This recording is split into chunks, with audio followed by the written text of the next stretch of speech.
Web3 Reviews. Thank you for being with us. Today, it is Monday, June 9th, and we're going to be talking about the crypto market. Let's go. Remember that none of this is financial advice. XRP is sitting at $2.26. Man, on the one day we started running up, it looked like we were going to go somewhere. But we're in the range, dude. I've said this before over the past few weeks. We've got to go ahead and break $2.60. We've got to break $3. We've got to break the previous all-time high of $3.55 before XRP truly goes running. And what's going to happen with Bitcoin when that happens? What's going to happen with ETH when that happens? What's going to happen to the price of Flare when XRP goes ahead and breaks that all-time high? All right, we're talking about a less than a times 2 right here for XRP to be off to the races. Bro, times 2, XRP sitting at $4.50. All bets are off. People are losing their minds. We're in new territory. There's no more resistance marks holding us back, like the TA folks would say. But here we are. We're still in this range. And as long as we're above $2, the range is looking good, man. I don't care if we sit in this range all summer. It's not going to be invalidated. We're going to be sitting in this range. People are going to be pissed. A lot of people are going to jump shit, man. A lot of people are going to be calling this the summer of XRP. And when it happens, they're going to say, what happened to the summer of XRP? Because the whole market moves together, man. And the market doesn't generally move in summer. Summer is a time when people go out and enjoy their yachts, dude. Flare, 1.8 pennies. Come on, Flare. We'll see on the one day it had a little bump, just like XRP. Songbird, 5.7 tenths of a penny. So you can still get a boatload of Songbird for a cheap deal. There's going to come a day, man, when you're looking back on these prices and you're thinking, holy fuck, dude, I missed out on a massive opportunity. And that's why I'm here talking to you guys, man. I'm here talking to you guys because I'm trying to make sure that no one I know misses this massive opportunity. XRP, Flare, Songbird. That's a trio right there, man.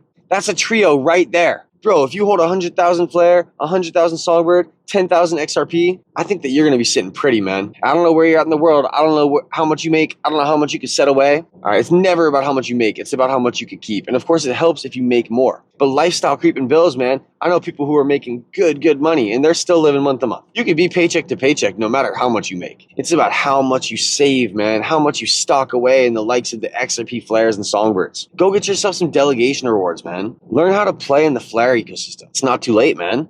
You'll still get an airdrop or two if you start playing now. There's still a few airdrops left from the 36 months of airdrops. And you can't help everyone, man. You know, that's the thing is like, I saw this video and it was this guy who was like, when your best friend didn't tell you about his times 100 trade. And the kid was all, why didn't you tell me, bro? I thought we were friends. I thought we were best buds since little kids, man, but you didn't tell me about your trade. All guilt tripping. I mean, it was probably just a joke, but the point remains, dude. You know, you're going to feel bad if you make it and others don't, dude. Your buddy's still working 9 to 5 and you're fucking chilling. So you got to tell them, man. You got to try your best, even if they fucking disparage you, even if they say nah and just blow you off. Say, nah, bro, I'd rather hit the casino. Nah, man, I'd rather bet on Solana. So I've been hitting up my buddies, man. Shit, I've been telling my family, bro. And it's either hit or miss whether they listen to you or not. And it doesn't matter whether they do or not, bro. I'm not too earnest about it. I don't need a sale off them. It's not like I'm out here in a pyramid scheme. Like, I need you guys to buy this product from me. That way I can fucking make money. It's not like that, dude. I'm sitting in a position where I feel very secure in my crypto assets.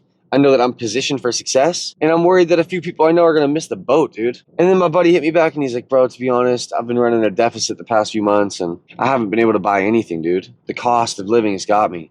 And he starts to list on all these things for me that he's fucking got over his head. I'm like, Jesus Christ, bro. Dude, you gotta fucking be living cheap, bro. I don't know why people are out here living for their whole paycheck, dude. You're fucking spending that whole shit before it's even yours, dude. My God, man, your expenses should not be 100% of your check, dude. That puts you in a bad spot if something bad happens. I've always been somebody who thought, fucking, I don't care how cheap I have to live, bro. I need to buy crypto, dude. I need to dollar cost average. I don't care how many meals I gotta skip. I will live meek. What was important to me was buying crypto, man. Making it on the XRP rich list. That's what was fucking important to me, man. And it still is, dude. And I'm trying my best to get people to understand that it's not too late, dude. Get yourself some fucking Flare, man. Get yourself some XRP. And you know, when you're new to it, I'm not really explaining Songbird to you. Okay, I'm just telling you about XRP and Flare because they kind of bounce off each other. But Songbird's that canary network for Flare. So before all the money makes it to Flare, if you have a protocol, you got to go through Songbird. If you have a business, you have an app, you want to make it onto Flare, you're supposed to go through Songbird first. All the testing happens on Songbird. And we could look at previous situations like this. Polkadot and Kusama. Kusama was the canary network for Polkadot.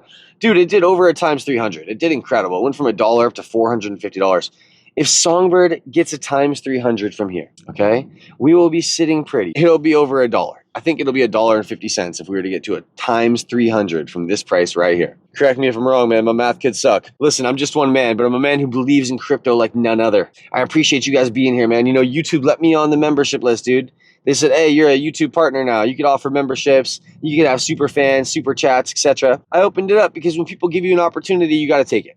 Now, I'm not asking any of you guys to spend money on me, all right? But it's a cool thing that I was given the opportunity to do. I enjoy coming in here and talking about crypto to you guys every single day. It's something fun that I do, man. I try to bring my energy here. You know, we got to focus on what we can control, bro. And I try to focus on bringing that good energy to the world, man. I know the world's going to throw it right back at me. I'm optimistic, man. The glass is half full. I don't care if we sit in this range all summer for crypto. Because on the other end of this summer is going to be a fucking amazing blow-off top run. Dude, it's going to be just like times before. Except this time XRP is going to hit its mark. Flare is going to go on a run the likes that we have never seen. Once the floodgates open, F assets 2.0, the summer of XRP 5. Dude, there's going to be no cap on F assets. People are going to be putting their money in, earning yield on Bitcoin, Litecoin, Doge, and XRP. It's going to be a beautiful time, dude. All right, that madman Hugo Filion, he went out there and he built a great product. Dude, and Ripple helped pay for it, man. The X-Spring developer grants back in 2019. That's why XRP holders were gifted the 1-for-1 airdrop. This is a gift, dude. This wasn't just a gimmick. This wasn't some bullshit. It's not a layer 2, but, you know, there's a reason it was paid for to be built by Ripple. This is going to benefit XRP holders. It's going to benefit the whole ecosystem. Because, man, only having DeFi in a few shit places like Ethereum isn't it, man. It isn't it. I don't want to play Hotel ETH. It's not my deal, okay?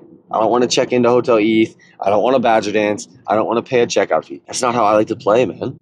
All right? I like to fucking have no fees, little to no fees. I like it to be instant and fast. And when I leave, I don't want there to be fees either. When I check in, I don't want fees. And when I leave, I don't want fees. It's not that hard. Why do I want fees every step of the way, dude? I'll never forget playing with OpenSea and Rarible back in 2017 when NFTs were popping off. Bro, the fucking fees were outlandish, man. You'd want to buy a $50 NFT and you'd spend $100 in fees just to fucking buy and mint the bitch. It's not reasonable, dude. There's better tokens and assets out there on the board, man. There's better plays technology-wise. I'm a real believer in that shit because I've played with it and I like to go where the better tech is, man.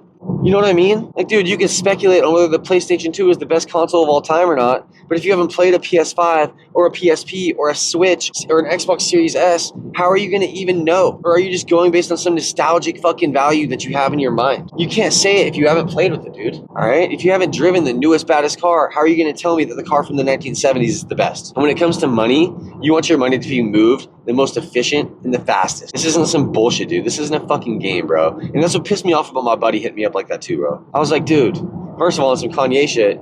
Please don't question me with that bullshit, cause everybody got them that ain't children. Bro, Kanye made some beautiful music, bro. I think that was Life of Pablo, you know? I can't speak for anything he's doing now. I could say it's wrong. I'll say that much, all right? I don't agree with what he's doing. You're not gonna see me out here doing what Kanye's doing. But man, you know, he made beautiful music. Anyways, what I'm saying is don't hit up your buddies about your bills, bro. What do you want me to do about it, dude? I got bills. I got kids and a wife, dude. I'm out here working the same as you, man. But yeah, somebody hits you up and it's always complaints, bro. It's always fucking, oh, I'm not feeling well. Oh, something's wrong. Something's wrong. Bro, I saw this video. This dude was saying once you start making money, you just can't even associate with people like that at all, dude. When you start making money, you ain't got time to be around losers. People that are just negative or people that are going the opposite way. I have no tolerance, whether I'm in business with these people or doing with them or not. I can't even be around people that just don't give up. They don't care. They're just going through life, not trying, and they have the ability to try. That's the part that really pisses me off. I've had people that worked for me that were smart. They had me to back them, and they still didn't do it. But they're worried about stupid like partying and chasing women or whatever, chasing men or whatever their priorities aren't in order. Their kids ain't living like they should. They just, I don't like being around people that they're going through life with just the bare necessities and not really trying, and they have the ability to try. If somebody doesn't have the ability and they're a nice person, I could tolerate them, like you.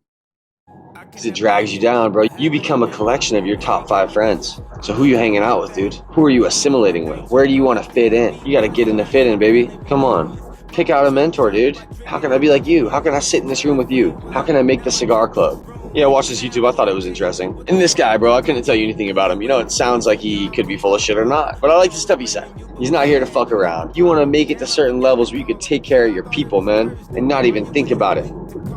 And I would love to be able to help out my people like that, man. Hit me up about this or that. I'm not there yet, dude. I'm not there yet. You got to take care of your own first. I truly believe that, man. You got to take care of your own family first. All right? Bro, in the Bible, it says you can't help everyone, okay? You got to be impartial to your own family first. If you only had $10 and you let your own family starve because there was a homeless guy on the street, the fuck do you think God would say to you, man? All right, I'm being for real because we got a lot of asinine motherfuckers throwing our own country away for the likes of people who don't have any skin in this game. They don't. Bro, why should my family suffer because someone else somewhere is suffering? You know what I mean? Like, I gotta take care of my own family. You understand that? I'm impartial to my own family, dude. My fucking family, my wife and my kids. I'm impartial to them, dude. I gotta buy them shit. Man, it's upsetting, dude. If you're not taking this game serious, dude, if you're being lackadaisical about your future finances, that's on you, bro. The fuck do you think this is? You're running a deficit every month at this point in your life? That's gonna haunt you, bro. You're gonna be looking back on this haunted. Don't be that guy, man. Get out of credit card debt. Buy cheap shit. There's cheap shit out there. Look for deals. You need something? Look for deals. It's Monday, man. It's Monday, June 9th. We're already in the summer, and we're in this range. So what does that mean? All right, we'll see how these next few weeks treat us. If we make it to July and we're still in this range is set in stone for the summer. Xrp Flr and Songbird, man, them pillar men like JoJo's, they're gonna be coming out causing a problem, dude. These Bitcoin archaeologists out here talking about museums and fucking artifacts. These guys are gonna be left in the dust, dude. Literally and figuratively. They're gonna be sitting there holding a token that turned to dust. Bro, I just don't see the intrinsic value in Bitcoin long term. I really think it was the PSYOP, bro, the beta test coin. And y'all betas fell for it. You remember beta fish? You ever have one? Don't be a beta, bro. Come on. Be a motherfucking alpha, big dog. Go eat a steak, dude. Go drink a beer. Go find something hot to poke, you feel me? Go bother your wife, dude. Hey, man, it's Monday. What am I good for if I'm not here talking shit, all right? But that's all I got for you guys, man. I hope it was a decent episode. I'll be back tomorrow with more. Till next time.